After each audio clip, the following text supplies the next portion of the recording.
So the Lubavitcher Rebbe, who passed away in 1994, the year of my birth, actually, he was a man who has had the most tremendous impact on world Jewry and beyond. There's so much to say about him, and so many people you will be well aware of that have been massive movers and shakers in the Jewish community and in Israel's story that were influenced and touched by the Lubavitcher Rebbe. But I want to show you a clip just that took place a few days ago of lots of Chabad rabbis alongside Prime Minister Benjamin Netanyahu, marking the yard site, the 30th anniversary of the Rebbe's passing. And I want you to listen to the words of what Prime Minister Netanyahu said about the Rebbe and how he influenced him. It's really amazing stuff. Have a watch.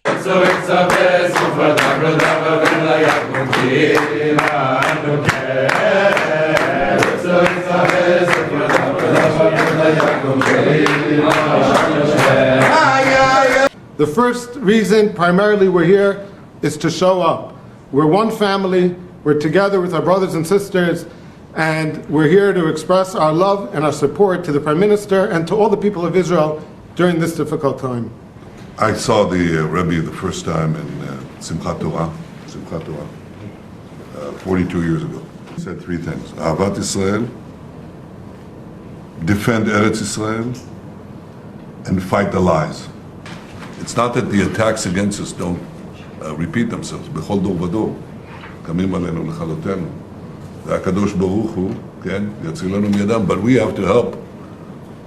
We have to help the Kadosh Baruch Hu. We have to take our own active action against our would-be destroyers. And this is the difference. We can fight back. We do fight back. We're fighting back in Gaza. We're fighting back in Lebanon. We're fighting back in other parts of the Middle East. But we also have to fight the battle for public opinion, for justice, and for our own solidarity with our people who are beleaguered. Our ability to fight is what the Rebbe said. Ahavat Israel, first create that solid core. Defend Eretz Israel and defend the Jewish people against its vilifiers. These are the three things that we have to do. We can win this war. We're going to win it.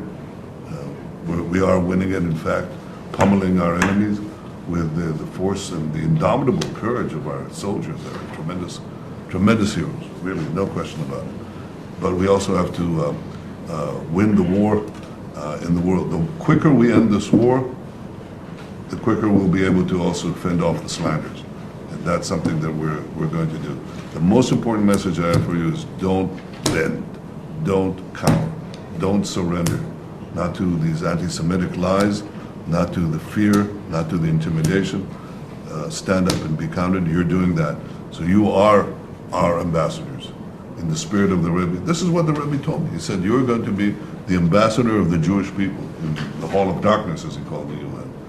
He said, light a candle of truth, be strong, stand up against our enemies and for our people and for our land. That's the same message. It hasn't changed. It's just become even more necessary, more acute, and more indispensable than at any time in my lifetime or in yours. So that's the message. Carry that message to our people, carry our message, that message of truth to the world.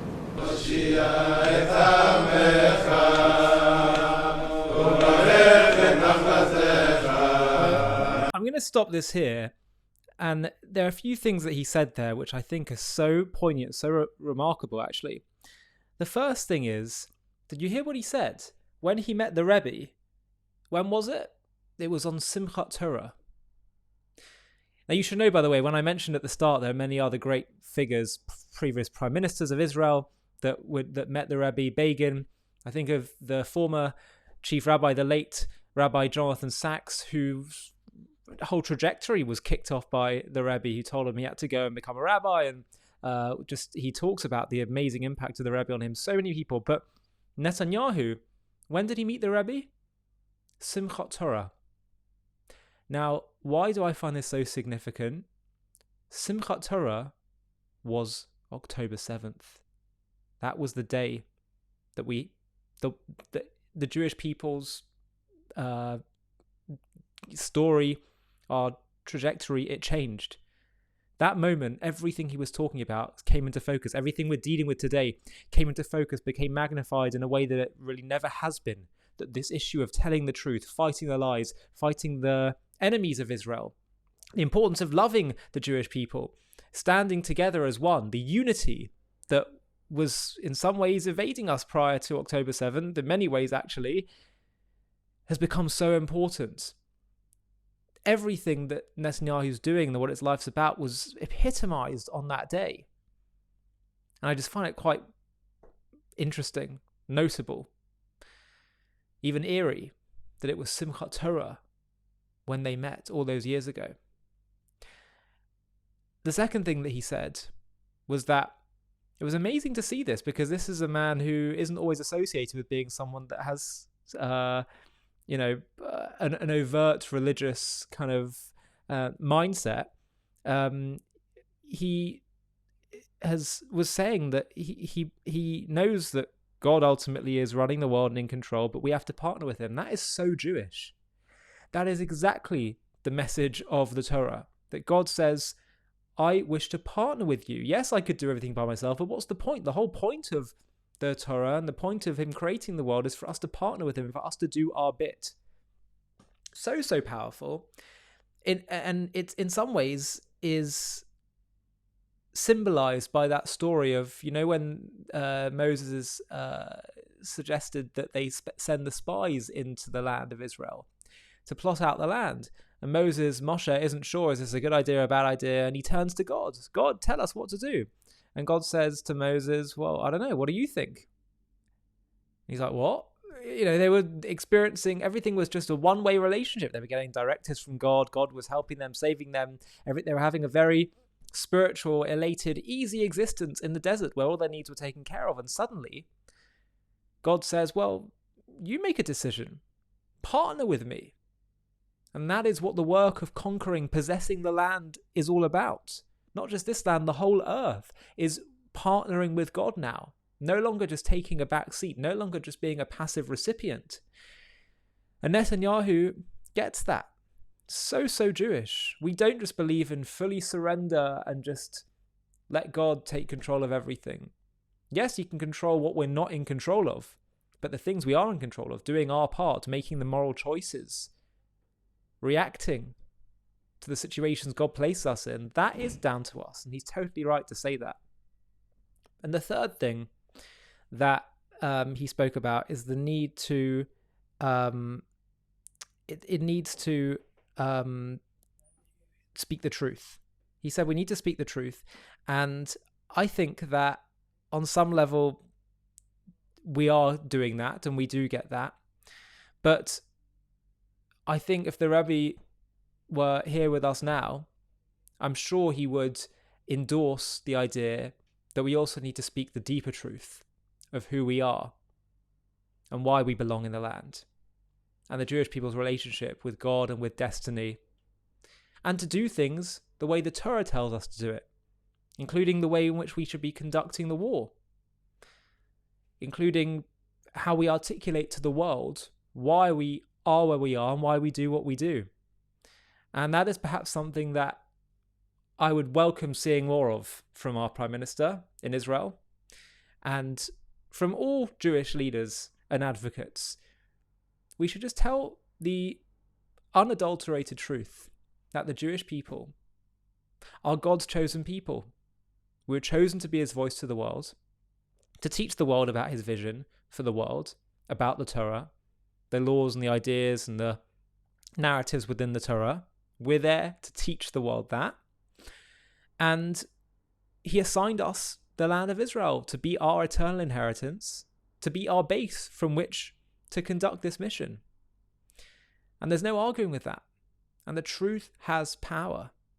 And so his final point there, to light a candle of truth in a sea of darkness, is exactly the call of the hour.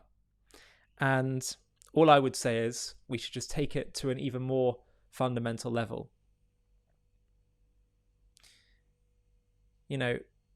the truth that Israel is a democracy compared to the tyrannies of the Middle East, the truth that Israel has a moral army, and the truth that international law supports our right to be there. All these things are fine. Yes, may be the case. But let's get to the real deeper truth that will cut through all the noise. The real reason the nations suspect they can't treat us like everyone else and must hold us to double standards and must treat us different.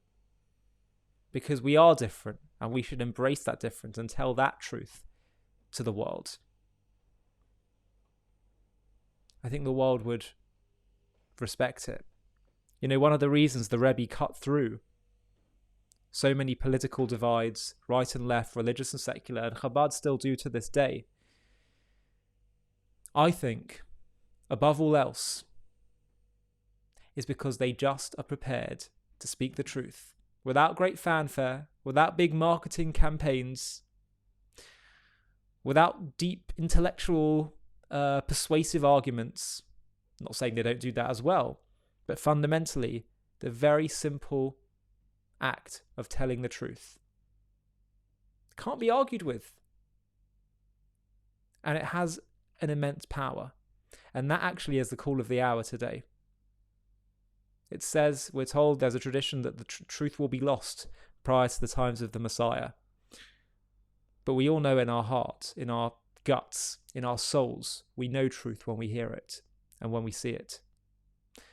And so it has great power. And that, I think, is the one thing that it would be great to see more of, and that I think would do the world a great deal of good. Thank you so much for watching. To watch another one, click here. To stay up to date with all our content, click here to subscribe. And if you're able to, you can help support JTV to grow and grow by clicking join below this video, where you can become a member and get perks including early access to videos and private live discussions with me. But most of all, you'll be partnering with us on our mission to change the world.